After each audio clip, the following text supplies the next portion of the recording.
अस्सलाम वालेकुम। उम्मीद है सब खैरियत से होंगे। ये जो मेरी आज की वीडियो का टॉपिक है ये है सीनियर ऑडिटर और नेशनल सेविंग ऑफिसर से रिलेटेड जो पेपर्स आ रहे हैं रिसेंट आगे जो एफपीएससी के उससे रिलेटेड ये वीडियो है। तो किसी को पसंद आए तो ज़रूर सब्सक्राइब ज़रूर कीजिएगा चैनल को और वीडियो को लाइक ज़रूर कीजिएगा, और जो जिसके भी काम आ सके जो पेपर में पार्टिसिपेट कर रहा है तो उसे ज़रूर शेयर कीजिएगा। इसमें पहले तो ये अकाउंटिंग का पोर्शन है जो नेशनल सेविंग ऑफिसर और सीनियर ऑडिटर दोनों में इंटर रिलेटेड है, तो इसी हवाले से ये वीडियो है। अकाउंटिंग की सबसे पहले हम डेफिनेशन देख लेते हैं। Accounting is an art of recording, classifying, summarizing of transaction in such a manner to interpreting results.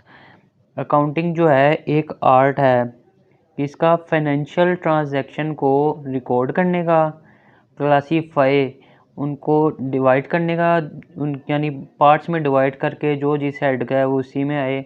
उसके बाद समराइज़ करने का, एक जगह इसको समराइज़ करके उसे हम इंटरप्रेट करते हैं, यानी उसे तज्जिया किया जाता है। उसके ट्रांजैक्शन को एक दूसरे से मुवाजना करने के बाद हम उसे रिज़ल्ट पे पहुंचते हैं कि हमारा बिज़नेस प्रॉफिट में जा रहा है या लॉस में जा रहा है, जो कि फाइनेंशियल स्टेटमेंट्स की सूरत में होता है जैसे बैलेंस शीट वगैरह। तो इसके अलावा ये काउंटिंग प्रिंसिपल्स हम देखते हैं। काउंटिंग प्रिंसिपल्स जो ये बेसिक मेन बुनियाद रखते हैं अकाउंटिंग को सीखने के लिए।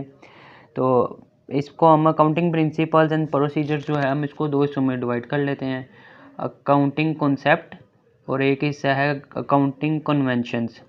अकाउंटिंग कॉन्सेप्ट्स जो है उसमें पहला हम प्रिंसिपल पढ़ रहे हैं बिजनेस एंटिटी कॉन्सेप्ट।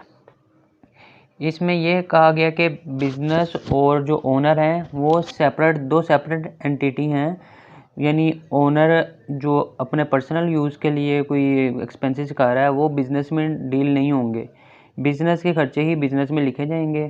तो इसके लिए इसको बिज़नेस एंटिटी कॉन्सेप्ट का नाम दिया गया है। Money measurement concept. Money measurement concept का मतलब है कि हम अकाउंटिंग में सिर्फ जो मनी रिलेटेड ट्रांजैक्शन होंगी कैश रिलेटेड हम उसको ही डिस्कस करेंगे। मनी रिलेटेड फाइनेंशियल यानी जो भी ट्रांजैक्शन होंगे हम उसको ही डिस्कस करेंगे अकाउंटिंग में। Going concern concept. Going concern concept का मतलब है बिज़नेस जब हम शुरू कर रहे हैं तो इसका ये मतलब नहीं होना चाहिए कि हम इसको 2-3 महीने के लिए शुरू करें या साल के लिए करें। हम इसको लॉन्ग पीरियड को मद्देनज़र रखते हैं, हम इस बिज़नेस को स्टार्ट करते हैं।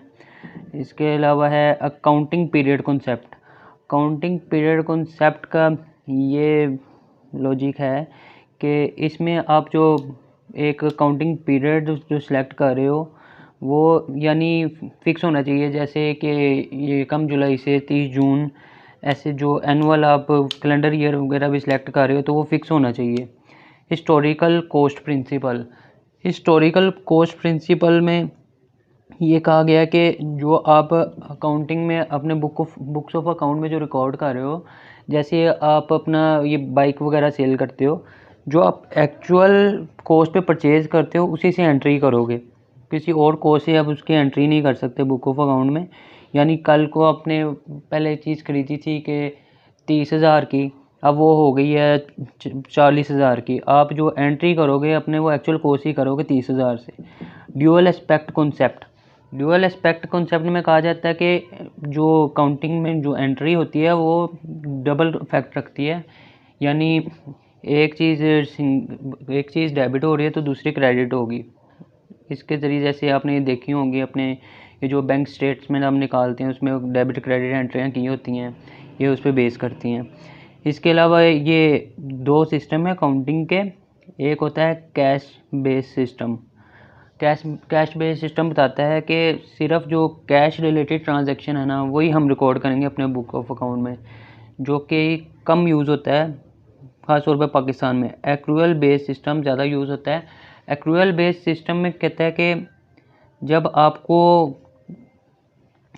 आप कोई एक्सपेंस या रेवेन्यू जनरेट कर लेते हो उसके फ़ौरन बाद आप इसको रिकॉर्ड कर लोगे, जबकि कैश बेस सिस्टम कहता है कि जब तक आप उसको कैश रिसीव नहीं कर लेते आप तब तक उसको रिकॉर्ड नहीं करोगे। इन दोनों में ये फ़र्क है, एक्रूअल बेस्ड और कैश बेस्ड में। इसके बाद हम आ जाते हैं अकाउंटिंग कन्वेंशंस में। अकाउंटिंग कन्वेंशंस में देखा जाए तो इसका पहला कॉन्सेप्ट जो है ये है फुल डिस्क्लोजर। फुल डिस्क्लोजर का मतलब है कि आप अपनी फाइनेंशियल पोजीशन जो है, अपना जो बिज़नेस की फाइनेंशियल पोजीशन है, आप अपने कस्टमर के सामने फुली डिस्क्लोज करेंगे, कुछ भी नहीं छुपाया जाएगा उससे। ये आपके बिज़नेस के लिए फ्यूचर में अच्छा होगा कि कस्टमर आपके बिज़नेस पे ट्रस्ट करेंगे। इसके अलावा कंसिस्टेंसी का मतलब यहाँ पे ये बनेगा कि आप जो भी एक सेलेक्ट कर रहे हैं मेथड अकाउंटिंग के लिए, आप उसी को बार बार यूज़ करेंगे। अब जैसे आप डेप्रिसिएशन कर रहे हैं किसी फिक्स एसेट की, तो ऐसा नहीं होगा कि आप एक महीना स्ट्रेट लाइन मेथड यूज़ कर रहे हो, एक महीना डिमिनिशिंग बैलेंस मेथड यूज़ कर रहे हो, ऐसा नहीं होगा। आप अगर स्ट्रेट लाइन मेथड यूज़ कर रहे हो तो उसी को ही आपको फॉलो करना पड़ेगा। अच्छा, प्रूडेंस या कन्वर्टिज्म कॉन्सेप्ट ये कहता है कि जो बुक्स ऑफ अकाउंट में है सिर्फ लॉस जो हैं वही कंसीडर किए जाएंगे, प्रॉफिट वगैरह को कंसीडर नहीं किया जाएगा इस कॉन्सेप्ट में, प्रूडेंस में। और मटीरियलिटी में कहा गया कि जो मोस्ट रिलेवेंट आइटम्स है ना बिज़नेस से, वही डिस्कस की जाएंगी। तो इसको जो अकाउंटिंग प्रिंसिपल्स वगैरह से रिलेटेड ये वीडियो है, इसमें जो बेसिक्स वगैरह हैं वो इसी से रिलेटेड क्वेश्चन किए जाते हैं। जो पार्टिसिपेट करते रहे एग्ज़ाम्स में ऑलरेडी वो वेल अवेयर होंगे इससे। तो जो ये वीडियो जिसके काम आए तो लाजमी इससे फ़ायदा उठाएं। अपना ख्याल रखिएगा। अल्लाह हाफिज़ नासिर।